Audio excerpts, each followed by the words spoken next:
Hello, good morning children. This is your political science teacher here to teach you about your chapter number 3rd, political science. Chapter number 3rd, political science, that is elections in India. Elections in India. Election and representation. It is very important question for a democratic country. For any democratic country, not only in India, elections play very important role, and government as well as citizen have to focus regarding their election system, how this can be more fruitful, more useful and more practical. Practically, how far is it possible to hold elections accordingly so that each and every voter's vote can represent his or her choice at state level, central level as well as local level.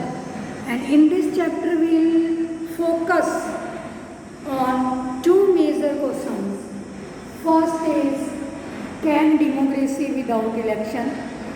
And if elections are there, can it be without democracy or democracy without election?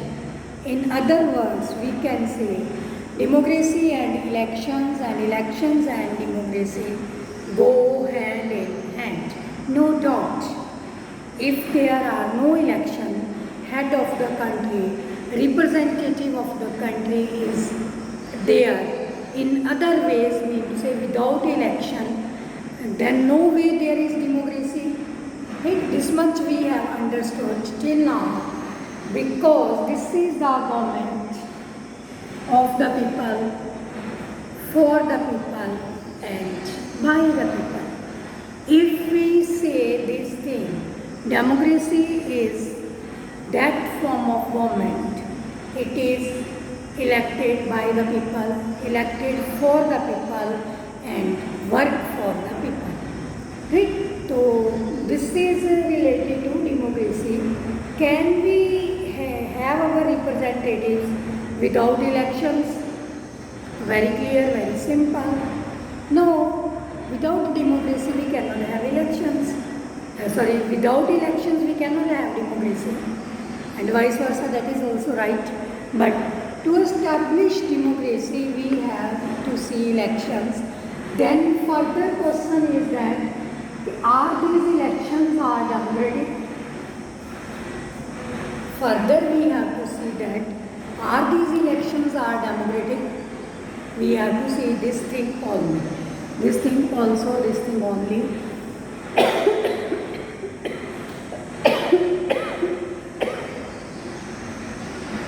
Very important, to see that how these elections are held. What is this representation? Suppose we are more than 130 crore people, right? And we have to take decision regarding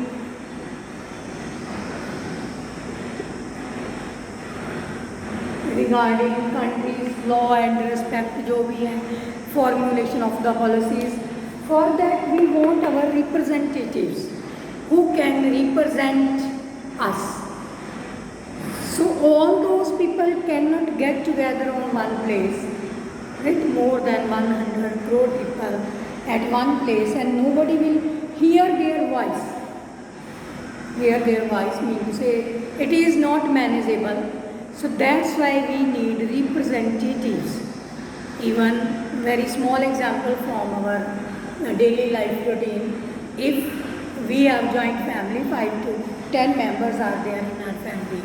We receive an invitation for any function, marriage, inauguration ceremony, ring ceremony, किसी भी तरह का हमारे पास कुछ invitation आता है. We all don't go there. हम सभी नहीं जाते. 1 or 2, 3 members from our family go there and they represent, they are our whole family. Okay, this such and such person from that family arrived, attended that ceremony, attended that function. It means it is the representation of that whole family. Exactly same way you may take the example of your houses in the school. We have different type of houses. If there is solo dance, group dance, any type of sports activity, all the students at same time don't take part. They take according to their interest, according to their talent. Suppose we have solo dancing competition, solo dance competition, and suppose you have 300 students in one particular house, and from there only one participant is there, maybe two, one from boy, one from girl, and that represent the whole house. What? If he is the winner, house is the winner. If he is the loser, house is the loser. In that way, that particular student represent the whole house. Exactly same way is there in our political system. We have our representatives like MLAs, MPs, ward member, Panch, Sarpanch, all are our representatives. They work on the behalf of us, behalf of the citizens who have elected them. Right? That's why all these representatives take the decision. Now the question arises how these representatives are there in the house, in the meetings, in the CM position, in the PM position, different, so on, so forth. So I would like to make it clear that all these representatives, all these decision makers are there on the basis of election. They contest the election and go there. It is system in India. We also have this system of elections, right? This election system you have previously studied in your 9th class full chapter. I will recap here somewhat. For election we have to see who can vote, no? Who can vote, who contest the elections, who supervise the elections. कोई भी जो काम करे उसको supervision तो चाहिए ना. ऐसे कोई भी कुछ भी करता रहेगा, कोई भी इलेक्शन हो जाएगा, कोई भी वोट डालेगा, कोई भी कहेगा मैं representative. This can not happen because this needs a proper planning. Then that planning is to be implemented. Accordingly, this work is done by the exact representatives of the house. Now question arises, how all this work getting done? There is one superpower, whole election commission, that is called EC. There is a provision of election commission who supervises all the functions from starting to the end, mean to say from declaration of the date of the election till the results are declared. There are many steps in between. First, election commission is being set up with the central authority, right? And president and other central authorities. That election commission is set up. That election commission decides where, when and how elections are to be held in a particular state. Then they prepare constituencies. के constituency prepare करने के लिए जिसे हम हिंदी में विधानसभा क्षेत्र बोलते हैं, तो उसमें विधानसभा या लोकसभा क्षेत्र, विधानसभा के लिए इलेक्शन है तो वो कॉन्स्टिट्यूंसी काउंट होती है, और लोकसभा के लिए इलेक्शन है तो उसके लिए क्या होता है, they get confirmation of the both the things, population as well as area, population and area of particular place. तो there is one formula for that कि इतनी somewhat population होनी चाहिए, इतना area होना चाहिए, दोनों का average लेके वो constituency बना देते हैं, right? Like in Rajasthan we have 25 MP seats, right? From one constituency, many can contest the elections. Like Goa, there is only one, Sikkim only one, no?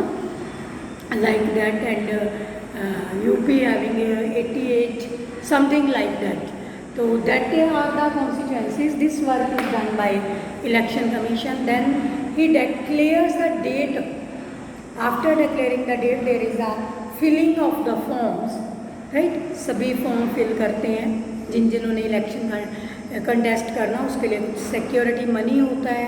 Then nomination के लिए जाते हैं and then allotment of the symbols होता है. After that these candidates start their propaganda in different ways, rallies, meetings, door-to-door meeting, conferencing, and different more methods are there. Pamphlets, newspapers में advertisement, TV channels, media use किया जाता है. Then they try to get the support, try to get the favor of the common citizen, that overall called the election propaganda.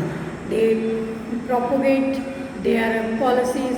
Very, very important. While propaganda, election winning contesting party has to give one election manifesto that contains all the objectives and goals of their political party. They make some declaration. After winning the election, our party will do such and such things for the citizen, for the upliftment of the citizen, for the development of the country, to increase the GDP, to make your place important, some flyovers, some underbridge, overbridge, some roads, street lights, some other provisions, setup of industry, creation of employment, right? Such type of things that are of basic need and urgent for the development. All these are the promises are done by election contesting candidate. जो भी election contest कर रहा है candidate, he or she has to set up one election manifesto containing its major aims and objectives, what he or she or his party will do after winning the election. This is all about election, then counting, then declaration of the result, outcome of the elections. It is also considered that every time, every 5 years, there must be change in the party. If change is there, it means to say party as well as the citizen are aware. If it is not so, it means to say that party is very good. Either the party is very good or the citizen are dumb, or vice versa. Right? It is said, but not 100% correct. But it should be there because it's politics, and change is the unchangeable law of nature, and people won't change their leaders, and leaders also wanted change, so that whatsoever mistakes they have done, committed in previous elections or their functioning, in the coming election, coming 5 years, they will try to correct it, try to improve themselves. In this way, both representatives, candidates, as well as the voters get chance to correct themselves. It may happen voters by mistake or by any political pressure have used their rights to vote not properly, not to the deserving candidate. ये भी तो हो सकता है ना. तो at that time we are repenting on that issue for 5 years, and for the coming years we are waiting कि कब ये elections आए, then we will give our appropriate deserving candidates to our vote, and that deserving candidate will serve us for the coming next 5 years. Okay, this is all about elections in India. We will discuss next two system of India election, FPFT, first past first post, and proportional representation. First system is implemented in India, practiced in India, and second is in Netherlands. Right? We'll compare both the system, how these elections are conducted, what are the two different methods to conduct these elections. Right? That is voting system. Okay, bye.